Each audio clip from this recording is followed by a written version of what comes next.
Corridor 70 से 80% होना चाहिए। 50 लाख का हमारा बीमा होना चाहिए और हमें सर्कल रेट नहीं मार्केट रेट चाहिए। ये 4 मांग हमारी जब तक पूरी नहीं होंगी, जो एसटी लाइन का संघर्ष है वो लगातार जारी रहेगा और दुनिया की कोई भी ताकत हमारे खेतों में जबरदस्ती काम नहीं कर सकती। ये हमारा निर्णय और फैसला है साथियों। इससे पहले हम अपने राल के गांव में किसी में भी खंबा नहीं करने देंगे जब तक मुआवजा नहीं दे देते। ये कमेटी को मैं आश्वासन दे रहा हूँ कि हम अपनी भूमि पर पहल नहीं होने देंगे दलाल साहब के जितने गांव हैं वो। इसलिए सभी से प्रार्थना है कि एकजुट होकर इसको आंदोलन को सफल बनाने के लिए और ज्यादा आदमी जोड़े। धन्यवाद।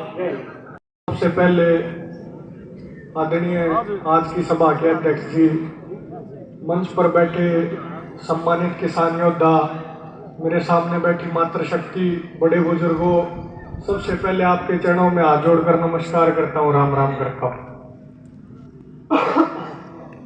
मैं बधाई देना चाहूंगा भाई सतेंद्र की अध्यक्षता में, इनके नेतृत्व में जितने भी धरने चल रहे हैं स्टील लाइन के, वो सारे एकजुट हुए और एकजुट होकर एक एकजुटता के कार्यक्रम इन्होंने देने का काम किया।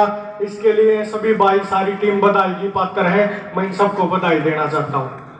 दूसरा, मैं आप सबको बताना चाहता हूँ, एक बुजुर्ग ने जिक्र भी किया था कि जो आज हम देख रहे हैं कि युवाओं की भागीदारी इन पंचायतों में, जो डिसिप्लिन पंचायतों का आप दिखा रहे हैं, झज्जर की इस धरती पर यह डिसिप्लिन है। जो खंडक्यारे बुजुर्ग बैठे हैं, इस तरह का डिसिप्लिन अपनी नई पीढ़ी में भी आना जरूरी है। अगर भविष्य में जब ये लड़ाई लड़ी जाऊंगी तो उन लड़ाइयों को कौन लड़ने का काम करेगा?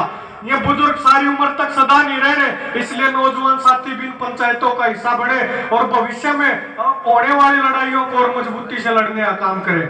दूसरी बात मैं कहना चाहूंगा, मैं याद दिलाना चाहूंगा, चाहे झज्जर की बात करूं, रोहतक की बात करूं, सोनीपत की बात करूं, मेवात की बात करूं, मेवात से भी हमारे बीच में किसान यहाँ पहुंचे हैं। जो ये धरती है, जो दिल्ली के चारों तरफ ये धरती है और जो दिल्ली के चारों तरफ ये लोग बसते हैं, इनका अपना एक स्वर्णिम इतिहास है। ये इतिहास है कि जो लोग दिल्ली के चारों तरफ बसते हैं, इन्होंने अंग्रेजों को हराने का काम किया, इन्होंने मुगलों को हराने का काम किया और ये ताकतवर वो कौम है जिसने भी दिल्ली की तरफ नजर उठाने का काम किया, उनको पीटने का काम किया, अपनी मांगे मनवाने का काम किया और अपने जिंदा होने का सबूत देने का काम किया।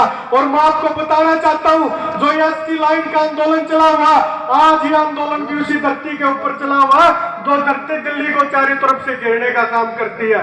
तो इसलिए आपको जो हमारे बुजुर्गों ने जिंदा होने का सबूत भूतकाल में दिया था, वो सबूत देना पड़ेगा कि झज्जर के लोग, सोनीपत के लोग, रोहतक के लोग, मेवात के लोग, आज भी उनके अंदर वो खून उनके रगों में दौड़ता है, जो खून उनके बुजुर्गों में लड़ने वाला खून हुआ करता था।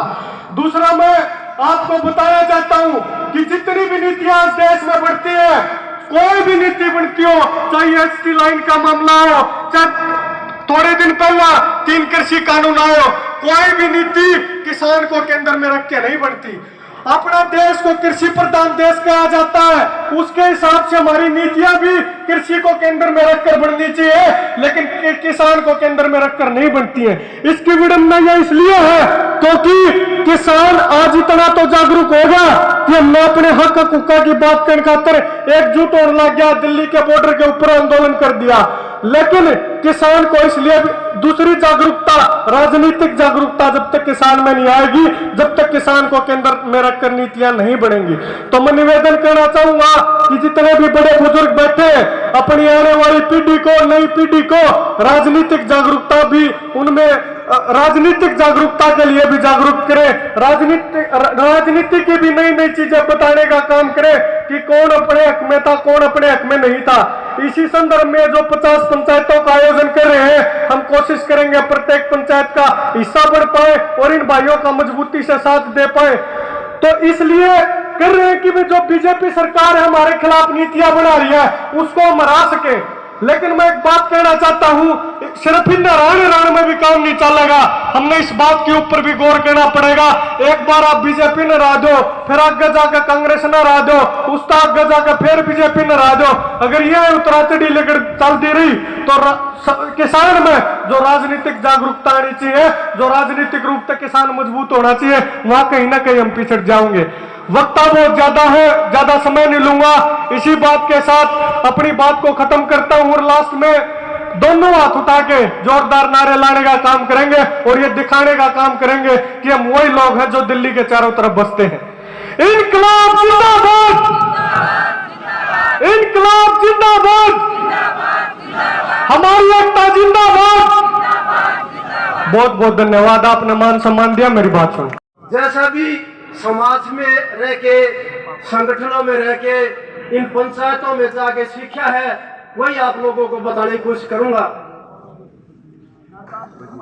आज ये पंचायत जो हो रही है, ये पावर ग्रिड के विरोध में आप लोग इकट्ठे हुए हो और 50 पंचायतें और भी होगी है और 30% कॉरिडोर का, तो हमारी जो मांग है वो 80% है। जो राइट जो है इन्होंने जो बना रखा है कॉरिडोर 67 मीटर का, उसका हमारे है कि 80% उसका दिया जाए। किसानों के जो अभी तक एक हमारे किसान ने कही थी कि 50 लाख तक की बजाय 1 करोड़ का, अगर इस लाइन से कोई हादसा हुआ है तो 1 करोड़ तक का मुआवजा किसान को मिले। लेकिन हम जो बहन जी से ये रिक्वेस्ट करेंगे, सबसे बड़ी बात है कांग्रेस पार्टी का जो घोषणा पत्र बनेगा उसके अंदर बहन जी उस घोषणा पत्र की जो कमेटी बनेगी उसकी चेयरमैन है, तो हम बहन जी से रिक्वेस्ट करेंगे कि किसानों की तमाम मांगे, एचटी लाइन से संबंधित जो भी मांगे हैं किसानों के उस घोषणा पत्र में डालें। ये आपसे हम आग्रह करेंगे। धन्यवाद जी। बहुत बहुत धन्यवाद राके सरपंच जिया का। अगले वक्ता के रूप में ओम प्रकाश धनखड़ सरव खाप आए और अपने विचार रखें। ओम प्रकाश धनखड़ जी, इनसे बहुत कुछ सीखा है हमने। ओम प्रकाश जी आए, अपने विचार रखें। आदर व सम्मान के योग्य मंच पर बैठे आज के इस सभा के अध्यक्ष श्री जय सिंह अलाउद जी, प्रधान अलाउद खाप और विधायक अपने गीता बुक्कल जी, बाकी मंच पर बैठे प्रबुद्धजन, आज जो जिस मकसद के लिए यहाँ इकट्ठे हुए हैं, पहले तो एक लाइन में सारा तोड़े कर दूँ। एक लाइन में पाछे थोड़ी बहुत कहोगे तो आगे बोल पड़ूंगा कि खट्टर, गोदी और योगी, खट्टर, गोदी और योगी एक नया काम करेंगे और अपना तो बसा लिया, थरे बसाया का नाश करेंगे। अब अगली बात यह है कि जो एक आदमी का काम को ना, जो ये खंभे काट दिए तो उसका नुकसान से यो नुकसान आनिया जानिया का भी, गाड़ियां का भी, ट्रैक्टर का भी, बैटरी ने भी खा जा, मतलब सारा नुकसान से पब्लिक का, और फायदा उन कॉर्पोरेट्स का है जिनके लिए ये गड्ढे जा रहे हैं।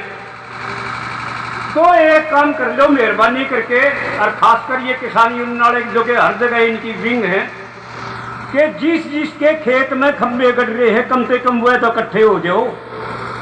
और इकट्ठे होने का तरीका यो है, उनके हाथ में एक एक फार्मर एप्लीकेशन दे दो, मुआवजे वाला, इसके पैसे वाला, इसके नुकसान वाला, कि भाई यो डीसी का लगा के आ ना सकना, तो उनका इंटरेस्ट हो जाएगा और पब्लिक ना उड़ेगी। और मिलने का सब न, चाहे एक ने थोड़ा बहुत भी मिल लिया और मिलने का। ये जो रिलायंस ने जो ये पीछे जमीन ली थी, ये सारे हमारे गुड़िया मरी से एरिया में उस टाइम यह ली थी किसी और पर्पज के लिए, और ई पर्पज के हो गया तो इनके प्लाट काटो कई कई करोड़ के, 18 के मिल जैसे कुछ भी को ना। एक आदमी से वो है तो चुनाव न घसीट रहा है, वो गोयल, और वो है सारी पार्टियां ना पैसे दे है, वो है चुनाव लड़वाओ से, वो है वो काटू खड़े करे है। एक इन आदमी आते ही से आदमी आते, थोड़ा सा सावधान होना पड़ेगा, बहुत जरूरी। और बाकी एक जो मेन चीज है, देना लेना कुछ नहीं, झूठे आश्वासनों की सरकार है, कति झूठे। पहलवाना का देख लिया, किसान आंदोलन का देख लिया, और बलात्कारियां के देख लिए, मतलब इनका धोरा दूध के धोए हो जाए इनकी मशीन मां गले करती है। तो एक काम कर लो, आने वाला टाइम से ये सिकंदर भाई ने तो अपना दिल्ली में काट दिया रोग भी, सिकंदर बेटा ने इतनी मेहनत करी अठा के फिर वही बना दिए। और ये भी हरियाणा में भी 90 के 90 ये वोट काटू खड़े होने लग रहे थे। इन वोट काटूंगा तो बच लियो, एक बैग किसी तरह भी नहीं आते खदेड़ दो, आगे काम हो जाएगा। फिर यह साजिश आपकी कौन है? किसी भाई का भ्रम हो कि यह साजिश आपकी है ना, क्यों ही या 12-13 महीने झूठ बोल ली हमने, इनके ढोल ठोक दिए और ढोल ठोकती है ये सरकार आ गई। और सरकार आती है, जो प्लानिंग कमीशन था जिनका पीरियड था, वह पीरियड सारा का सारा जो इनका बच रहा था, इनने उस पीरियड के लिए वो नीति प्लानिंग कमीशन खत्म करके नीति आयोग खड़ा कर दिया। अब नीति आयोग खड़ा करती है, उसका अरविंद पनगड़िया बना दिया उपाध्यक्ष। और एक आयोग जब गठित हो जाए तो वो कम से कम 7-6 महीने पे ले, पट्टे ने 1 महीने में रिपोर्ट दे दी। और वह रिपोर्ट क्या थी? अगर किसानों की कृषि भूमि को ब्लॉक मतलब ढंकाने से अधिकृत नहीं किया गया तो उद्योगों और बुनियादी ढांचा क्षेत्र के विकास के लिए सस्ते मजदूर कहां से सुलभ होंगे? तो इन तो भाई मजदूर चाहिए ही कॉर्पोरेट्स के लिए, इन ना चाहिए शिक्षा, ना चाहिए हेल्थ, इन तो ना चाहिए विकास, कोई लेना देना नहीं। था जरा पैसे काट देंगे, पहले कोई एक टैक्स की सारे टैक्स। तो भाई इनकी साथ बच लियो आगे की आगे, अदरवाइज तो न्यू काम से बसे बसाया का नाश होना है होना है। चौधरी जय सिंह जी अलावत खां प्रधान और सब किसान मोर्चा के सभी सीनियर किसान साथी, और हमारे सामने मातृशक्ति नौजवान युवा साथी, और हमारे बीच में हमारी लोकल विधायिका गीता बुकल जी पहुंची। इन सब का यहाँ पहुंचने पर तहे दिल से धन्यवाद करता हूं, नमस्कार करता हूं। और एक जोरदार नारा साथ लगाएं, उन्होंने खा लिया है, सुस्ती शरीर में आनी जरूरी है, सुस्ती दूर होनी चाहिए। सुस्ती अब हमने सरकारों को लानी है। किसान एकता, आवाज दो। धन्यवाद साथियों। अभी घोषित हो चुका है, उसके अंदर भी मैं हर एक उस किसान नेता से, हर एक माता बहन से, हर एक नौजवान युवा साथी से ये गुजारिश करना चाहता हूं कि आप अपनी आवाज को मजबूती के साथ, जिस तरह से लोकसभा के अंदर आप लोगों ने डट करके सवाल जवाब किया, उसी तरह से अब ये हमारे बीच में विधानसभा का चुनाव आ गया, उसमें गांव-गांव गली-गली ये भीख मांगते हुए वोट की आप लोगों के चौपाल में आएंगे। और मैं आप लोगों से कहना चाहता हूं कि आप लोग उनसे वो हर सवाल जवाब करें जो आप लोगों के ऊपर पिछले 10 साल के 9.5 साल के दौरान बीजेपी की सरकार ने हमारे किसान कमेरे वर्ग के ऊपर जो अत्याचार किया, जो 13 महीने के किसानी आंदोलन में हमारे 750 किसानों की शहादत ली, उसका अब समय आ गया है, उसका बदला लेने का समय अब हमारे पास है, सवाल जवाब करने का हमारे पास मौका है। हमारी किसी व्यक्ति से, हमारी किसी व्यक्ति विशेष से कोई रंजिश नहीं है। हमारी लड़ाई नीतियों से है कि जो हरियाणा के साथ साथ केंद्र की सरकार इस किसान कमेरे वर्ग के साथ साथ मजदूर वर्ग के ऊपर क्या नीतियां लेकर के आई है, जो पिछली 10 साल के दौरान हमारे किसान कमेरे वर्ग को केंद्र की सरकार ने किस तरह से नोचने का काम किया। आत्महत्याएं अगर इस पूरे देश में आंकड़ा देखा जाए तो सबसे ज्यादा किसान कमेरे वर्ग की आत्महत्याएं हर दिन हो रही हैं। किसान मजदूर एकता, इस जोर जुल्म की टक्कर में, इस जोर जुल्म की टक्कर में जो हमसे टकराएगा, जो हमसे टकराएगा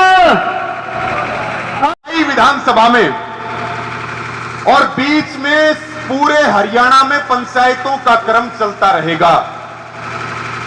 ये जो एचटी लाइन का मुद्दा है, मुझे याद है दिल्ली के आंदोलन के बाद सबसे पहला संघर्ष करनाल के असंध में हुआ, उसके बाद फरीदाबाद में संघर्ष हुआ, उसके बाद भिवानी के नीमड़ी वाली में हुआ, फिर ओचंदी बॉर्डर के ऊपर संघर्ष हुआ, फिर जो है नारा के अंदर संघर्ष हुआ।